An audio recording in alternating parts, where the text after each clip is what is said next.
Yeah.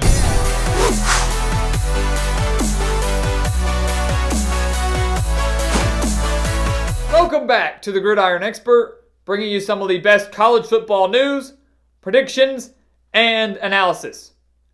Our next bowl game takes us to El Paso, Texas, as Florida State and Arizona State will be facing off in the Sun Bowl.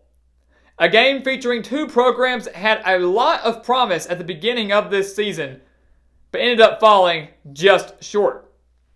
Florida State, they expected some major improvements in year two under Willie Taggart. They didn't get it. The Seminoles going from just 5-7 to 6-6, and Taggart being fired before the end of this 2019 season. So for the second time in the past 3 years, Odell Haggins will be leading the Seminoles in their bowl game, hoping to finish off 2019 on a high note before the Mike Norvell era begins in 2020. For Arizona State, they finished the season 7-5, not a bad mark in year two under Herm Edwards. But when you look at how the season began, it is kind of a disappointment. The Sun Devils were 5-1 to kick off the season, up as high as number 17 in the country, before losing 4 straight and then somehow upsetting number 6 Oregon and then closing out the season with a win over Arizona. That Oregon win, huge for the Sun Devils, not only clinching bowl eligibility with that win, but greatly shaping the landscape of the college football playoff. When you look at this game offensively, I tell you what, I'm a huge fan of this matchup. I love Florida State versus Arizona State. But this game could be even better if some of the biggest stars in this game were not sitting out in preparation for the 2020 NFL Draft. And you know how I stand on that. Many of you have voiced your opinions as well. I am not a fan of players ditching their teams and sitting out their respective bowl games in preparation for the draft. I feel like they're leaving their teams high and dry and that they should be there, especially if they're captains and leaders and big playmakers. But for Florida State, they're going to be without Cam Akers, their leading rusher, while Arizona State will be without their leading wide receiver and Brandon Aiyuk and their leading rusher in Eno Benjamin. So 3 huge offensive stars, 2 for Arizona State, 1 for Florida State, that will not be playing in this game and will greatly affect the outcome of this game as well. We'll start with Florida State offensively. One that is one-dimensional now, that Cam Akers will not be playing. And he put up solid numbers. Despite the bad year from the Seminoles, he put up over 1,100 yards and 14 touchdowns. Florida State averaging 29.1 points per game. And we know they're not going to have much of a run game in this game. It's not going to be there. It's practically going to be non-existent. So they're going to rely on the 1-2 punch with James Blackman at quarterback, who's been mediocre, not great, not bad, 16 touchdowns and 7 interceptions, and Tamorrion Terry, the leading wide receiver for Florida State, 51 receptions, 1,023 yards, 8 touchdowns, and a whopping 20.1 yards per reception. That's the 1-2 punch and the key dynamic duo that Arizona State has to be prepared for going into this game, because that's going to be the strength for Florida State. That's going to be the strength for them offensively, relying on the pass, and you can bet your money that when the ball's in the air, the first option will be Tamorrion Terry.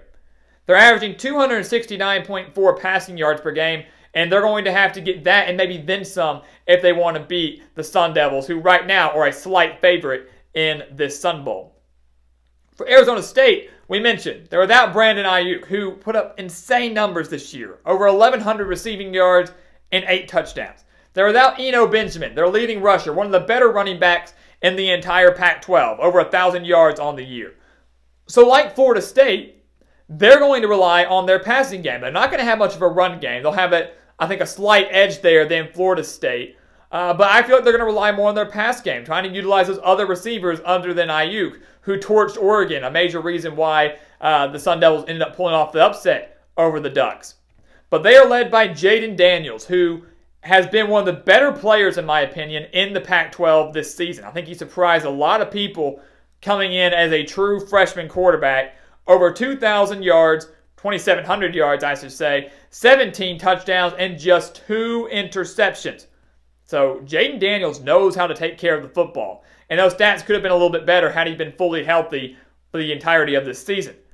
He has 319 rushing yards and 3 touchdowns as well, which gives Arizona State that dual threat capability that Florida State really just doesn't have, at least doesn't have as much as the Sun Devils. So Arizona State owning the edge at quarterback, in my opinion, owning a slight edge at running back, even though both of these schools their starters are going to be out, and that might give them a slight edge offensively, even though they're only averaging 25.2 points per game.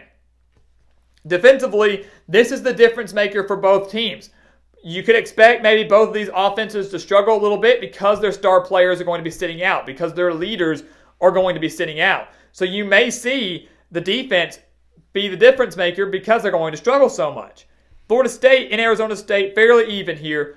FSU allowing just 28.5 points per game. Sun Devils allowing 23.1, so a little over 5 points difference there.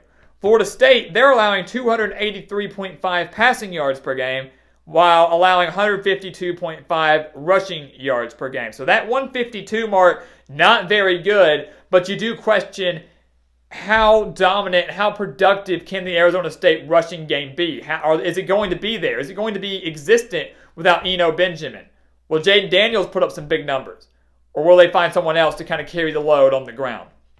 For Arizona State, my key number that I circled is not the fact that they allow 270.1 passing yards per game, although that is a cause of concern with that dynamic duo, as we mentioned, with Blackman and Terry, but it's the 116.8 rushing yards per game. That, compared to the 152, that's a big difference. That's a big difference between Florida State and Arizona State in terms of rushing yards per game allowed.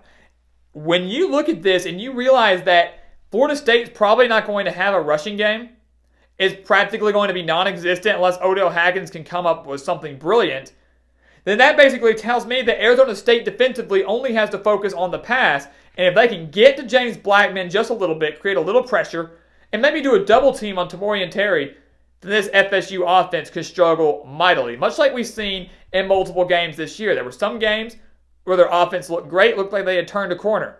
And there were some games when we said, yep, that's your typical Willie Taggart offense. So that's something to keep an eye on. The 116.8 rushing yards per game, nothing. That's nothing. And that's a huge storyline to watch. Maybe something that ASU will be able to do, focusing more on the pass. And another difference maker here is turnovers, guys. We say that just about all the time, no matter what preview we're doing, whatever bowl preview we're doing, whatever game of the week preview we're doing, we say teams have got to take care of the football.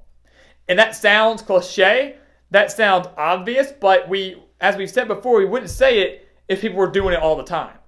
And I look at this here, and I look at ASU's defense. I look at Arizona State's defense. They have forced 15 turnovers in their past 6 games. So that's not 15 all season long. That's 15 turnovers in the past 6 games. So they are really peaking at the right time. They forced a lot of turnovers against Oregon and that dynamic offense. Plenty against Arizona. I know not that great, but still, dual threat quarterback in Khalil Tate that they were able to force turnovers on. So this Arizona State defense peaking at the right time, and that momentum could carry over into this bowl season. Remember, they did finish the year on a 2-game win streak. Florida State ending their season in blowout fashion to Florida. So who are we picking in this Sun Bowl? You know, games like this, I've voiced my opinion on why I don't like players sitting out. I think it's wrong. I think that they're kind of leaving their teams high and dry. I don't think they're being the best team player. But you look at this as well, it's tough to pick because these players are sitting out. If all these players were sitting in this game, if they were playing this game, it would be easier to pick. But it's not. But we're going to go with Arizona State. We are going with Arizona State to win this game. They're slight favorites, but it's really, in my opinion, a toss-up because of the star power that's sitting out. Herm Edwards, guys, has never won a bowl game. Not in any capacity. Not as a player, not as an assistant coach, not as a head coach. And I do believe that changes in El Paso. I like the quarterback advantage that Arizona State brings to the table, and I like the defensive edge that Arizona State brings to the table right now. And on top of that as well, Arizona State, yes, they did it with their key starters that are sitting out. They've played tougher competition than Florida State. Pac-12 and ACC, some say, are the 2 worst conferences, but I'd give the edge to the Pac-12 this year. They did beat Oregon, so they faced tougher competition. They've been in closer games. I like the Sun Devils to go in there and clinch an 8-win season in El Paso. So a major, major improvement for Herm Edwards and the Sun Devils. Many people didn't think this experiment would work out, and he is proving all the doubters wrong. While Arizona State trending in the right direction, ends 2020 on a high, or 2019 on a high note. Florida State ends it on a low note, but there is plenty of optimism coming their way in 2020 with Mike Norvell trying to right the ship down in Tallahassee. So guys, thank you so much for watching us here on YouTube. Make sure to like this video and check out everything we have for you in the description below. The spread pick for this Sun Bowl and every other college football bowl game is over at thegridironexpert.com. We've got exclusive college football content and offers you don't want to miss, all in the description below, so do not miss out on it. And as always, thank you for watching. Please continue to like, comment, and subscribe, and we'll see you next time on The Gridiron Expert.